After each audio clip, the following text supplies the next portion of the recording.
C'est lundi, ravi de vous retrouver pour cette nouvelle semaine. Au sommet de cette édition, le mouvement Initiative pour le renouveau du Faso a apporté son soutien ce lundi au pouvoir en place.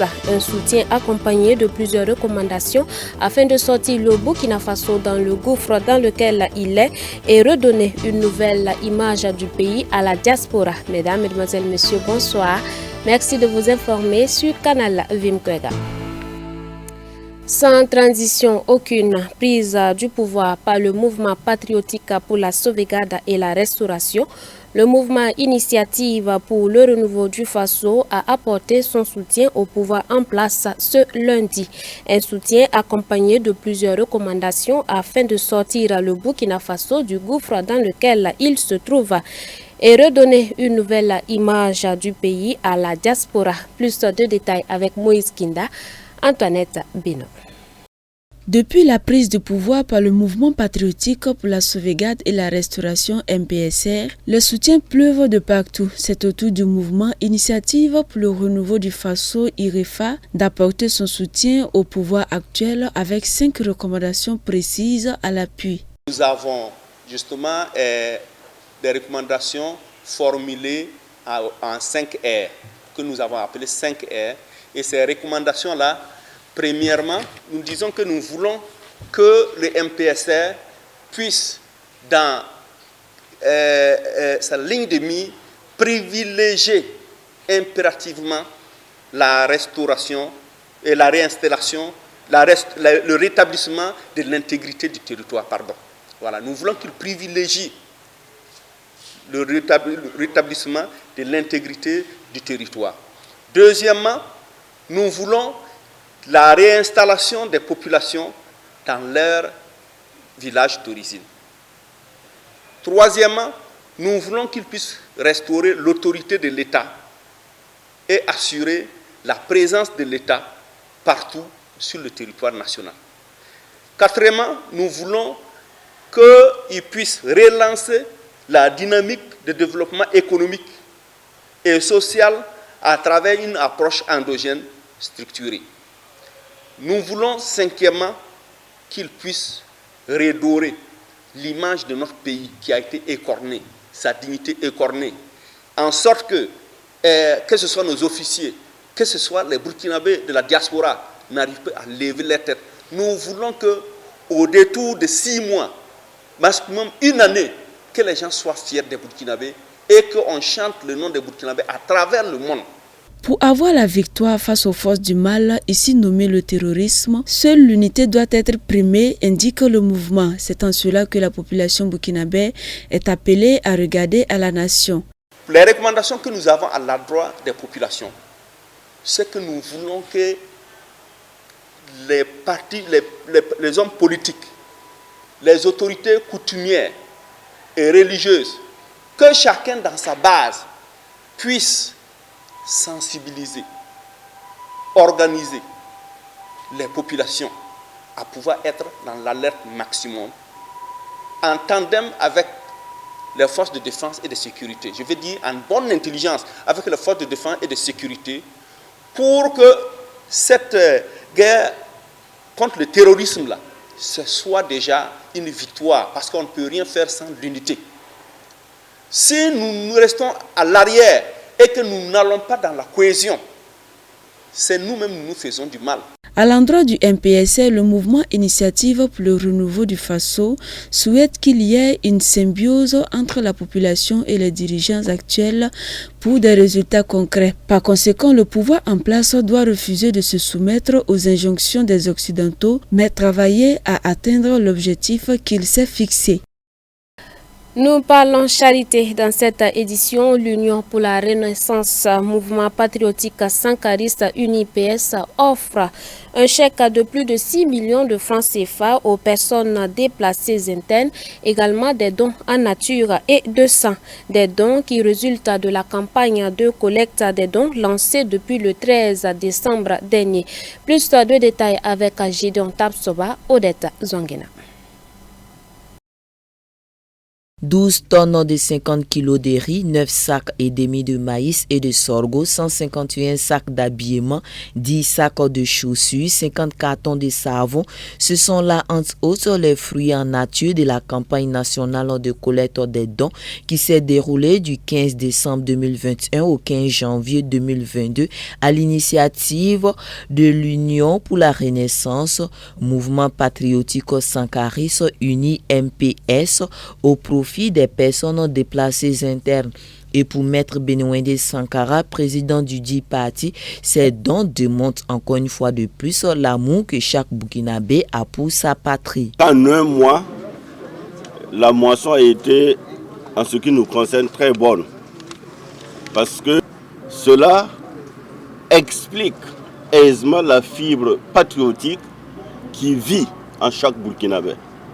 Et pour nous, c'est un appel que nous avons lancé. Et je ne cesserai de dire merci à la presse. Parce que quand nous avons lancé l'opération, vous étiez là et vous avez été les relais, les supports qui ont permis cette collecte-là.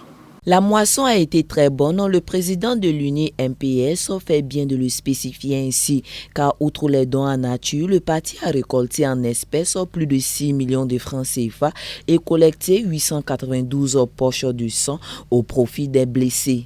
Le Centre national de transfusion sanguine s'est déplacé ici pour nous dire merci, parce que c'était une première de voir un parti politique pouvoir réunir autant de poches de sang pour ceux qui sont dans le besoin. Aujourd'hui, nous avons pu récolter plus de 6 millions de francs. Nous avons récolté en tout cas quelques dizaines de tonnes de riz, des effets d'habillement, etc., etc. Je peux dire que c'est peu par rapport aux besoins. Malgré ce peu, ces présents constituent de véritables bouffées d'oxygène pour les 1 579 000 personnes déplacées internes.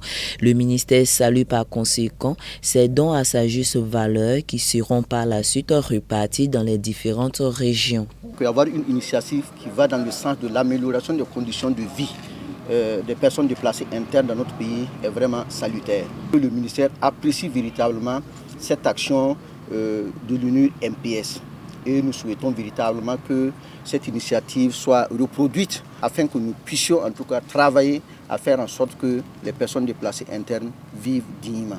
Vivre dignement, c'est toute la vision de la campagne, abordant dans le même sens que le chargé de mission du ministère de la Solidarité nationale et de l'action humanitaire.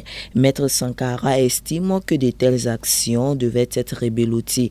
Pour ce faire, il appelle les partis politiques, les OSC, en bref l'ensemble des citoyens à laisser parler leur cœur afin de soulager un tant soit peu ces personnes victimes de la situation sécuritaire délétère. Dans l'actualité hors de chez nous, Paris et Moscou s'activent sur le dossier ukrainien. Emmanuel Macron, le président français, est dans la capitale russe ce lundi. Emmanuel Macron rencontrait Vladimir Poutine ce lundi à Moscou pour relancer le dialogue dans le dossier ukrainien. Un entretien jugé important par le Kremlin, même si une percée décisive est peu probable, selon le porte-parole du président russe. Après Moscou, Emmanuel Macron doit se rendre à Kiev mardi pour rencontrer le président ukrainien Volodymyr Zelensky. Ce ballet diplomatique concerne aussi le chancelier allemand Olaf Scholz, qui est attendu à Washington ce lundi pour réaffirmer le soutien de Berlin dans le dossier ukrainien. Il se rendra par la suite à Moscou et Kiev les 14 et 15 février. On n'y va pas simplement pour prendre un café, il s'agit de vraie politique, dans ses aspects les plus durs et les plus importants. Et cela se déroule dans une situation de crise très forte. Et je pense qu'il faut toujours être clair sur ce que vous avez dit tout à l'heure, à juste titre. Il s'agit d'éviter une guerre en Europe. C'est un sujet sérieux. Et c'est cela que je dois aux citoyens de notre pays. J'en suis responsable pour la paix en Europe et vis-à-vis de nos alliés. Avant le déplacement du chancelier allemand à Washington, Berlin a annoncé ce lundi l'envoi de 350 soldats en Lituanie pour renforcer le flanc est de l'OTAN. Défendre la possibilité d'un dialogue avec Vladimir Poutine. Malgré les déconvenues, Emmanuel Macron n'a jamais dévié de cette stratégie face au maître du Kremlin. À peine élu en mai 2017, le président français avait reçu son homologue russe en grande pompe au château de Versailles. Une main tendue malgré l'ingérence russe dans la campagne électorale. Il n'avait toutefois pas mâché ses mots lors de la conférence de presse commune. Quand des organes de presse répandent des contre-vérités infamantes, ce ne sont plus des journalistes, ce sont des organes d'influence. Russia Today et Sputnik ont été des organes d'influence durant cette campagne qui ont à plusieurs reprises produit des contre-vérités sur ma personne et ma campagne. Malgré les cyberattaques et les nombreux différends géopolitiques, Emmanuel Macron persiste dans sa volonté de dialogue. À l'été 2019, il reçoit Vladimir Poutine dans sa résidence d'été du sud de la France. Il plaide même pour un rapprochement entre l'Union européenne et la Russie, disant vouloir lever les malentendus de ces dernières décennies. C'est que nous avons à réinventer une architecture de sécurité et de confiance entre l'Union européenne et la Russie. Et la France y a un rôle, elle y jouera tout son rôle. Depuis, de nouvelles crises ont encore fait jour, de l'empoisonnement d'Alexeï Navalny à l'intervention de mercenaires russes en Afrique. Certes, le dialogue n'a jamais cessé, mais les avances faites au Kremlin n'ont permis aucun progrès. La crise ukrainienne ne devrait pas faire exception. Les membres de l'Organisation de libération de la Palestine sont en réunion depuis dimanche soir. Objectif, pouvoir à plusieurs postes laissés vacants depuis quelque temps pour plusieurs causes et régler quelques questions internes. Ils ne s'étaient plus réunis depuis 4 ans. Ces membres du Conseil central de l'Organisation de libération de la Palestine se sont retrouvés dès dimanche pour une assemblée de 2 jours. Objectif, pourvoir plusieurs postes de direction laissés vacants, à l'instar de l'ancien secrétaire général Saeb Erekat, décédé en 2020 du coronavirus, et de l'ancienne membre du comité exécutif, Hanan Ashraoui, qui a démissionné. De son côté, le président de l'autorité palestinienne Mahmoud Abbas a lui aussi annoncé ses ambitions et exprimé ses volontés de réforme. Reconsidérer l'ensemble de la situation actuelle, régler nos questions internes et envisager toutes nos options, ainsi que dans nos relations avec le pays occupant, afin que nous puissions rester debout sur notre terre et préserver les droits de notre peuple sur sa terre natale.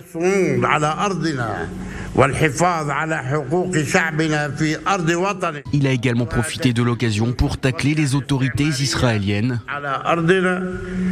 Nous constatons qu'Israël renforce sa domination coloniale sur notre terre par son offensive frénétique pour s'approprier la terre et étendre ses activités de colonie, en plus des attaques terroristes de colons qui ont eu lieu sous sa protection.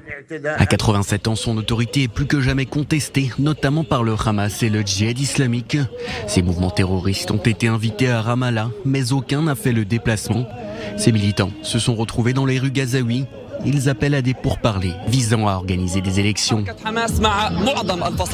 Le mouvement Hamas ainsi que la plupart des factions palestiniennes et la majorité de notre peuple refusent la réunion du Conseil de division qui n'exprime pas la volonté de notre peuple. Nous leur demandons d'abandonner leur mentalité d'exclusivité, d'exclusion et de division qui ne sert que les agendas sionistes. Nous affirmons que le Conseil n'a aucune légitimité et que seul le peuple palestinien peut montrer sa légitimité en se rendant aux urnes.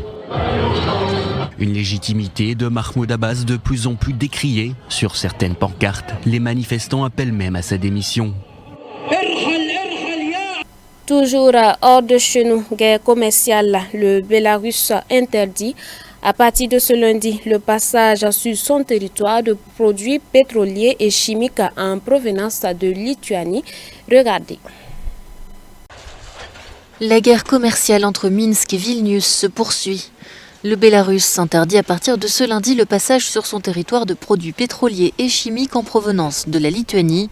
Le régime de Loukachenko réagit ainsi à la décision des autorités lituaniennes d'arrêter le transit d'engrais à base de potasse en provenance du Bélarus. Selon le ministère bélarus des Affaires étrangères, les produits visés par l'interdiction représentent 1,6 million de tonnes par an et valent plus d'1 milliard de dollars. Le président lituanien a demandé aux entreprises de son pays de s'adapter à cet embargo. On pouvait s'attendre à ces mesures et il ne fait aucun doute que nous devons réfléchir pour rechercher de nouvelles voies de transport alternatives. Par exemple, l'entreprise Orlen Lietuva va exporter ses marchandises vers l'Ukraine en passant par la Pologne. Je pense que cette solution devrait être privilégiée par les entreprises, car nous ne nous faisons pas beaucoup d'illusions sur le régime bélarusse.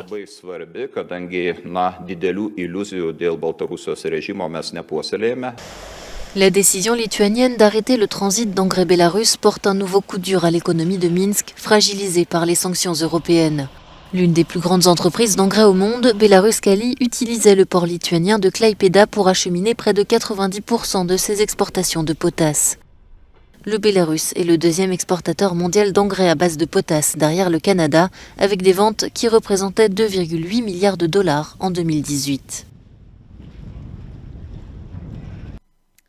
Dernier élément avant de refermer cette édition, nous parlons de sport. Vous l'avez certainement suivi, Coupe d'Afrique des Nations 2021. Le Sénégal sacré champion et dans les rues de Dakar, les populations célèbrent cette victoire tant attendue depuis des décennies. La délivrance au bout de la nuit. À cet instant, Sadio Mané vient d'inscrire le pénalty qui offre au Sénégal son premier sacre en Coupe d'Afrique des Nations. Un succès savouré à l'excès par ces milliers de supporters qui s'étaient donné rendez-vous dans cette fan zone pour vivre ce moment historique. Des supporters qui sont passés par toutes les émotions, car avant ce tir victorieux, ce même Sadio Mané en a manqué un en début de match. Un raté qui n'a cependant pas entamé la confiance des supporters à la mi-temps. On vient de terminer la première mi-temps. Certes, on a raté des occasions, mais on reste confiant pour la suite. Le retour des vestiaires n'y aura rien changé. L'Égypte résiste et la pression augmente au fil des minutes. Il aura finalement fallu attendre la série des tirs au but pour libérer tout le peuple sénégalais. On ressent beaucoup d'émotions. Nos lions ont été incombattables. Ils ont été meilleurs du début jusqu'à la fin. Cette coupe, ce n'est pas pour le Sénégal seulement, c'est pour toute l'Afrique de l'Ouest. Merci beaucoup à Aliou Cissé. Vive le Sénégal, vive les Lions! Vive les Lions! On est fiers, on est fiers! On est fiers d'être Sénégalais, on est fiers aujourd'hui. Enfin le Sénégal est champion d'Afrique. Comme vous pouvez le deviner, la clameur ici, la délivrance, parce que cela faisait tellement longtemps que le peuple sénégalais attendait ce sacre. Il est finalement arrivé. Et le symbole, c'est ce maillot-ci. Ce maillot d'ici quelques jours va être rangé dans les annales de l'histoire. Le prochain maillot d'ici quelques jours aura une étoile pour rappeler à tout le monde que le Sénégal est désormais dans le concert des nations. Et celui-ci va rappeler combien le Sénégal a souffert de la traversée du désert. Et maintenant, on peut regarder les autres, les yeux dans les yeux. La bande à Sadio Mané est championne d'Afrique. C'est la fin de cette édition. Vous nous avez reçus un peu partout en Afrique de l'Ouest. Bonsoir chez vous. Demeurez bénis en Christ Jésus. Daniel Ouedraogo a réalisé cette édition.